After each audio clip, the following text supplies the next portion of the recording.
तो स्वागत है आप सभी लोगों का हमारे चैनल जीरो मांगा एक्सप्लेन में। तो एपिसोड 14 की स्टार्टिंग होती है और हमें बताया जाता है जो प्रमोशन टेस्ट था वो बिना कोई प्रॉब्लम के हो गया। और क्योंकि उस प्रमोशन टेस्ट में दो डायरेक्ट लाइन के डिसेंडेंट पार्टिसिपेट कर रहे थे, इससे वो बहुत ज़्यादा चर्चा का विषय था।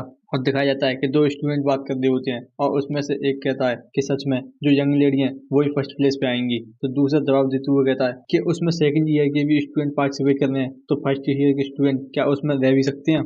तभी दिखाया जाता है दो और स्टूडेंट को, जिनमें से एक कहता है सच में वो नाजायज बच्चा भी उस फर्स्ट ईयर की क्लास 5th में है। और दूसरी तरफ लिचुअल को कोई कुछ देते हुए कह रहा होता है कॉन्ग्रेचुलेसन मास्टर लिचुअल कि तुमने जो है फर्स्ट रैंक ऑब्टेन की है। और हमें बताया जाता है कि लिचुअल प्रमोट हो गया होता है और उसकी ओवरऑल रैंक 1 आई होती है। तो लिचुअल थैंक यू कहते हुए कहता है कि सच में मुझे नहीं लगा था कि मैं टॉप रैंक पे आ जाऊंगा। और वो सोच रहा होता है कि ऐसा लगता है कि इस बार वो सच में कुछ गड़बड़ नहीं कर सकते थे, क्योंकि अब वो गड़बड़ करते तो सच में ये बहुत ज़्यादा हो जाता। यहाँ तक कि जो ली सोयोन है उसका जो प्रमोशन एग्जाम का रिजल्ट है वो बहुत अच्छा है। अगर उसके नेम प्लेट्स मैंने चुराए ना होते तो वो सच में फर्स्ट रैंक पे आती। और दिखाया जाता है कि वो रिजल्ट इंस्ट्रक्टर ने दिया होता है और इंस्ट्रक्टर कहते हैं कि तुम टॉप पे आने के बाद भी इतने ज़्यादा काम लग रहे हो, तुम्हारे लिए एक बहुत बड़ी अचीवमेंट है। तो लीचुअल कहता है हाँ, मेरी जो नैनी है वो इसे देख के बहुत ज़्यादा खुश होंगी और थैंक यू। दिखाया जाता है कि लीचुअल जैसे वहाँ स्टेज पे से नीचे उतर जाता है तो उसके सभी साथी वहाँ उसको कॉन्ग्रेचुलेसन कहते हैं। और तभी वहाँ चियो इना का भी नंबर आ जाता है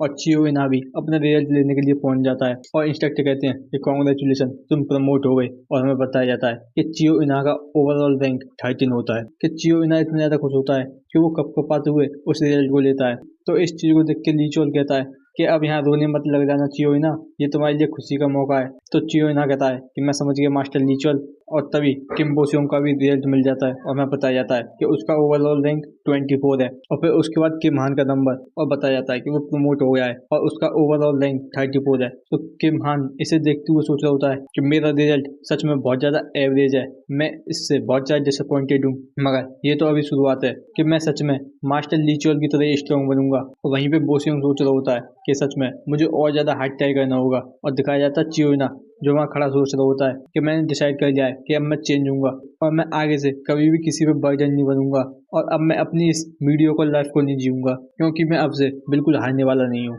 और वहीं पे दिखाया जाता है लीचुअल जो सोच रहा होता है कि आखिरकार ये मेरा लास्ट बार है जब मैं इन सभी के साथ हूँ, मगर मुझे कोई चिंता नहीं है। और वो पलटते हुए सभी से कहता है कि सभी ने बहुत अच्छा किया कि तुम सभी लोग प्रमोट हो चुके हो। अगर कोई भी तुम में से फेल हो जाता तो मैं उसको बहुत ज़्यादा इंटेंस ट्रेनिंग के साथ गुजारता। और ठीक है, जो हमारा सेकंड ईयर है वो इससे भी ज़्यादा हार्श होने वाला है और यहाँ पे बहुत से लोग हैं जो तुमको कुचल के आगे बढ़ाना चाहते हैं, मगर तुम्हें इस सभी चीज़ों को हैंडल करना होगा। तो इस बात को सुन गई सभी स्टूडेंट को जोश आ जाता है, वो कहते हैं यस मास्टर लीचुअल। तो लीचुअल भी हंसते हुए कहता है कि गुड लक, तुम ये कर सकते हो। और यहीं से सीन कटता है और हमें दिखाई जाती है ली सोयोन जो वहाँ बिल्कुल बेकार मूड में होती है कि मैं सच में ये एक्सेप्ट नहीं कर सकती। और दिखाया जाता है कि उसी के साथ लीचुअल होता है, वो कहता है क्या तुम इसे एक्सेप्ट क्यों नहीं करना चाहती। तो ली सोयोन गुस्सा करते हुए कहती है अगर इसमें खाली प्रमोशन टेस्ट ना होता तो सच में मेरा फर्स्ट प्लेस था।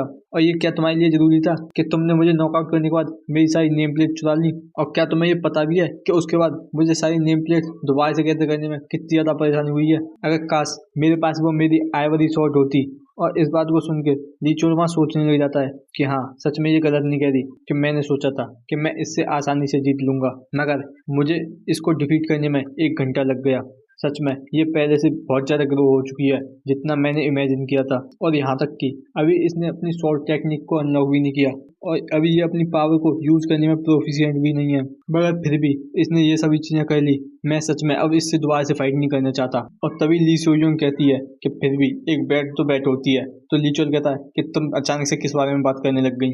तो ली सोयोंग कहती है कि जैसा कि हमने बैट लगाया था कि अगर मैं हार जाती हूँ तो मैं तुमको बड़े भाई बुलाऊंगी, क्या तुम्हें ये याद नहीं है। तो ठीक है, मैं अब से तुम्हें बड़े भाई, वो इतना कई बात ही है कि लीचुअल उसका मुंह पकड़ते हुए कहता है अगर तुम इसी तरीके से बोलती रही तो ये सच में एक लाइफ और डेथ की बैटल होगी। हाँ, तो ली सोयोंग इस बात को सुनकर कहती है ठीक है, तुम इस आइडिया से इतना ज़्यादा हिट क्यों करते हो वैसे। तो लीचुअल कहता है चलो ठीक है, इस सभी नॉनसेंस को छोड़ो, हम पहले यहाँ पे बहुत ज़्यादा लेट हो रहे हैं। तो ली सोयोन कहती है हाँ हमें जल्दी से चलना चाहिए। और दिखाया जाता है कि वो दोनों ही कहीं पहुंच जाती हैं और गेट खोल के अंदर पहुंचती हैं।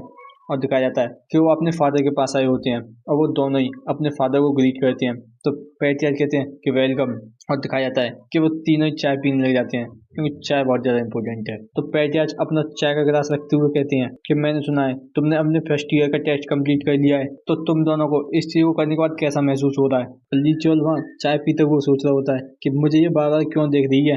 तभी ली सोयोन जवाब देते हुए कहती है कि मैंने अपने फैमिली का ट्रू नेचर देखा है। और इस बात को सुन के ली चोल की चाय हिटक जाती है और वो वहीं खांसने लग जाता है। तो पैट्रियार्च कहते हैं कि तुम्हारा इससे क्या मतलब है। तो ली सोयोन कहती है कि मैं समझ गई हूँ कि यहाँ कितना ज़्यादा कंपटीशन है, मगर फिर भी जो चीज़ मैंने यहाँ देखी है मैं उसे एक्सेप्ट नहीं कर सकती।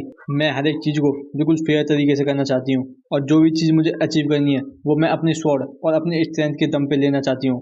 तो पैट्रियार्च कहते हैं कि फेयर तरीके से, हाँ ये इतना भी बुरा नहीं है। और वो सोच रहे होते हैं कि यही रीजन है जिस वजह से उस आइवरी स्वॉर्ड ने इसे चुना है। और ये सच में पहले रोती और डरती रहती थी, मगर ये अब पहले से चेंज हो गई है। और वो ली चोल को देखते हुए कहते हैं और इसके पीछे ये है। और पैट्रियार्च ली चोल से कहते हैं कि मुझे बताओ कि तुम इस बारे में क्या फील कर रहे हो। तो ली चोल कहता है कि मैं यहाँ पे शर्म महसूस कर रहा हूँ। ये जो कैंडिडेट के कॉप्स हैं वो इस मार्शल ली क्लैन के रूट हैं कि अभी यही चीज़ मुझे बहुत ज़्यादा गलत लग रही है।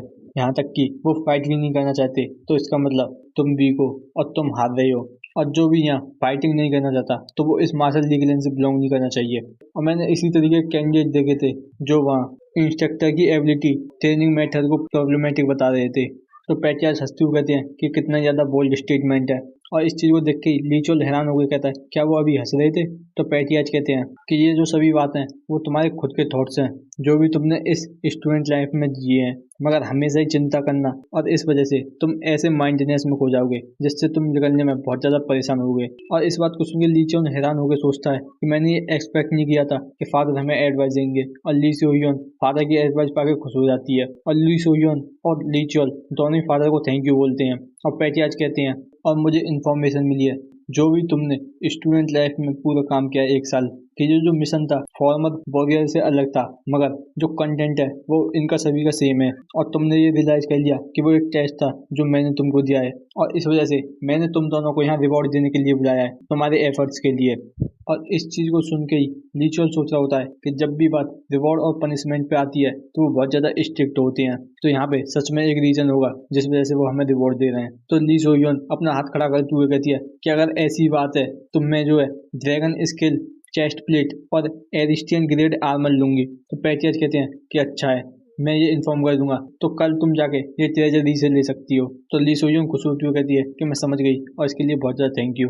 तो पैट्रियार्च पूछती हैं और बेटे तुम्हारे बारे में क्या, तुम क्या चाहते हो। तो ली चोल कहता है कि मैं परमिशन चाहता हूँ हेवनली माउंटेन में एंटर करने की। और इस चीज़ को सुन के पैट्रियार्च और ली सोयोन बहुत ज़्यादा हैरान होती हैं और यहीं पे हमारा एपिसोड जो खत्म हो जाता है।